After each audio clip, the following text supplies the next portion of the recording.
and this fellow jumped out, grabbed the box I was holding, and said, "Here, let me help you with that." A little taken back, I said, "Okay, thank you." He said, "What is this place, and what does that sign mean that says recovery?" So as we talked, I told him a little of our story, not knowing that this guy had a story. I have always believed that there are no accidents. There's always a reason for things to happen, and God puts you where you need to be. Well, this was one of those times. It's my pleasure to introduce you to our friend and supporter, Rodney Williams.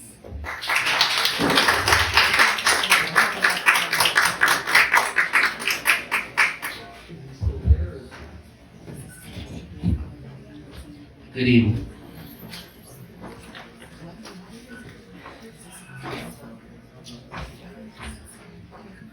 My name is Rodney Williams, and I guess I'm the new kid on the block at the Nichols Center. Everyone that has come before me represented what has been happening at the Nichols Center for years. I represent what is happening now. And with your help, I'm going to tell you what we can do in the future. Before I do that, I want to talk a little bit about trauma and healing. I guess my story is the story of redemption. You've heard a lot about substance abuse. You've heard a lot about trauma. My life is a combination of all of that. It's also a story of what happens when you don't get the mental health treatment that you need at an early stage in life. I'm a little choked up. My story is a story that would be typical, except I didn't have a typical beginning. My parents were both addicted to heroin, so I was adopted by my maternal grandmother. My maternal grandmother and her husband provided me with a middle-class lifestyle. I didn't grow up in the hood. I had no reason to be on the street. I was in the gifted and talented classes. I was on all of the sports, varsity, junior varsity, letterman. I did it all. But the more love that I received from my grandmother, the more I rebelled. And so I wound up in the juvenile system. I graduated from the juvenile system into the adult system very fast. But before I go any further, I want to say that my primary cause of mental health was separation from my parents. There is some type of physiological connection with a child and a parent. But I never understood why I had to be raised by my grandparents. Even though they provided me with everything that I needed, I resented it, and I didn't understand why. I felt like I should have been with my parents. I didn't understand why. Sometimes it's the why that prevents everything else from happening. So, by the age of 16, I had received a 5-year sentence, and I was incarcerated in the Maryland Division of Correction. 2 years into my sentence, I got into an altercation with another inmate, and while I was asleep, about 3 inmates poured gas on me and set me on fire. I had just turned 18. So, what I was feeling from the separation of my parents caused me to rebel. That evolved into anger management. Anger management meant that I had to be incarcerated. Incarceration meant that I had to be around other people that deserved to be incarcerated like me, because I deserved to be there. And when you surround yourself with bad people, bad things happen. So, after I was released on medical parole, 2 or 3 months later, you would think the first thing I would do would get mental health treatment. You know, I had been in the hospital 3 months. I was badly disfigured. I had an identity crisis at that point. I went back to the same neighborhood, around the same people, and I was trying to prove to them that I was the same guy. Respect is hard to come by when you've been disfigured. So, I left Baltimore. I went to live with a family member in New Jersey, and that was all based on good intent. Except, the only people that would accept me were the people that were doing bad things. The people that were doing good things made me feel uncomfortable, unwelcome. So, I hung out with the drug dealers. hang out with drug dealers, you want to sell drugs. One day, I went to facilitate a drug deal. The drug deal turned into a robbery. The robbery turned into a murder. By the time I was 20, I had a life plus 20 sentence in the New Jersey Department of Corrections. That life plus 20 sentence carried a 30-year mandatory minimum. So, from February 17, 1987 to April 17, 2017, I was incarcerated for 30 straight years. Most of that time was spent in some of the toughest areas on the East Coast. A lot of isolation, sensory deprivation, a lot of things just going on with prison life. Of course, when I got out in April 2017, you would think I would seek mental health treatment. That didn't happen. It was good that I had a support system. Actually, my wife had moved to Georgia about 20 years earlier, purchased a home, established a business, catering company, and had a place for me to come to. I probably wouldn't be standing here today if it wasn't for her. But there was never anything to address the issues that had accumulated, evolved, and morphed from my mental health of being separated from my parents, developing anger management, developing an identity crisis, and now I have full-blown post-traumatic stress syndrome.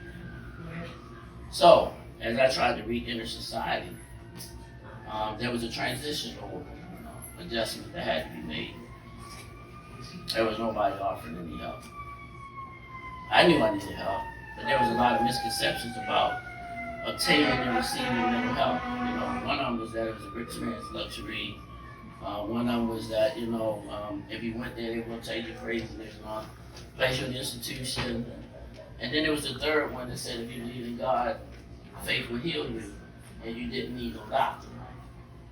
Actually, it was the third one that motivated me to seek help. I just didn't know where to go. So, and the reason why I say that is because in the Bible, God has gifted people to carry out certain duties, and it doesn't threaten His sovereignty. So doctors are a part of the gifts that He gives to those amongst us, and therapists are doctors. As I was traveling down Spring Street that day, I think it was in August, I was going to get my first COVID vaccination, and I saw Susie trying to carry all this stuff from her truck to the Nichols Center with the plants and stuff, and I said, she shouldn't be carrying that stuff, and I just pulled over, and I'm a kind of big guy, and she was like, okay, and I think that's why she said okay, but the box was not heavy. Anyway, I helped her carry the stuff in, and immediately once I walked in the center, I saw these plants, so I thought it was a nursery. So I said, well, is this a nursery? She didn't answer my question. She said, sit down. She went and got a cup of coffee. She came back, and then she started telling me about her son, about what she had went through, what the Nichols Center represented. And that story led me to feel like she was talking to me like a family member or somebody that she had known her whole life, and I was a stranger off the street. She didn't know me from nobody else, but she made me feel welcome. And that's one of the things the Nichols Center does, it makes you feel welcome. So I sat there and I said, well, let me tell you about some of my problems. And I started going down the list, and she sat and she listened. And when we got finished, she said, you need to talk to my daughter-in-law. I said, your daughter-in-law? And she pointed to this book that was on the shelf, and she said, yeah, she wrote this book right here. And I'm thinking, if she wrote a book, I don't know if I want to talk to her. I told Susie I would think about it. And a couple weeks later, I stopped back past the Nichols Center, and I said, okay, I'm ready to be. When I met Tara, once again, I had an expectation and all these thoughts in my mind. And when the first time I met her, she was in a meeting and we rescheduled. She was in a meeting with accountability court. And so, and Heather. So we decided to meet the next week, and when I got there this time, well, nobody there. We had the whole kitchen. And a lot of the talking takes place in the kitchen, because we know in the kitchen everything comes to the surface. And we sat down at the kitchen table. She got a cup of tea, she got some oil, she rubbed the oils on her hand, and she poured some oils in my hand. I'm like, what's this? And she said, just rub it together and take a deep breath.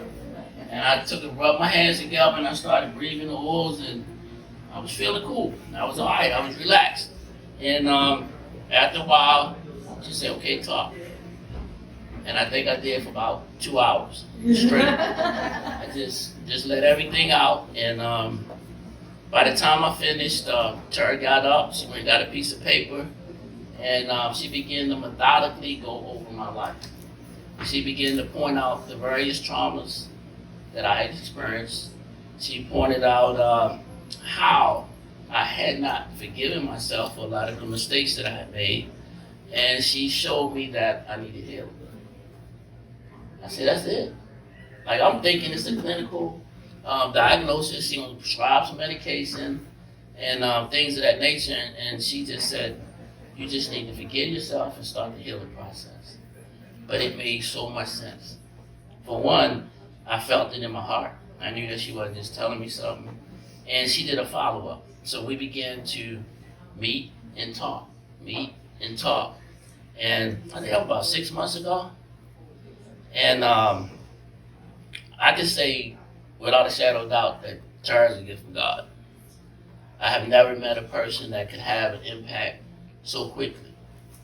I've been in many institutions and they didn't have half of the professionals or the skills that Tara possessed. And it wasn't like it was just me.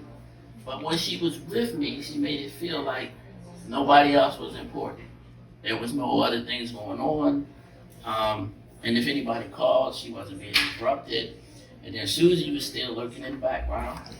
So I got a double dose of Tara and Susie. And there's just a couple things I want to make known about the Nichols Center. First of all, it's a safe place. When the women are there, the fellas aren't there. When they doing their belly dancing and practicing, that's just for the women. When the women's classes are taking place, we are not where they're at because Tara makes sure that everybody feels comfortable. When we have in our anomaly classes, with Teddy, and Teddy a cool dude. He's a very cool, he's funny. And I'm learning a lot from Teddy because I take the anomaly classes because I'm training to be a peer-to-peer facilitator myself. The funny part is I've been released like 5 years. I've been able to maintain, I work for a marketing company right now. I have my own business, I'm a personal trainer. I train law enforcement officers. I work beside, people that would never know my story. I was able to assimilate, but I still was not healed. So what Tara did was give me the ability to heal and take it a step further and recreate myself on another level. So that now I can reach back and help others. I want to be a mentor. I want to be an author like Tara. I've been working on my book, but it just ain't coming out right. So the things that she has added to my life has only enhanced it because I was still a little off. And the one pattern that I had realized is that when you don't get the help that you need, it's going to get worse. That's the pattern of my life. If I'd have got that help early, I wouldn't have kept doing the things that I was doing because I would have understood why. I would have took the steps to correct them. But it's never too late. And now that I have the keys to, I wouldn't say struggle with, like we say in class sometimes, I don't struggle with it, I manage it. I manage my post-traumatic stress. I'm managing whatever it is that I'm dealing with because now I have the tools. I would not have these tools if it wasn't for Tara Nichols. I would not have these tools if it wasn't for Susie Nichols. The Nichols Center evolved out of a family tragedy, but there's so many families that are benefiting from that tragedy. So that tragedy was not in vain. Your work is not in vain. I know some days you're overwhelmed, but we got you. We got you.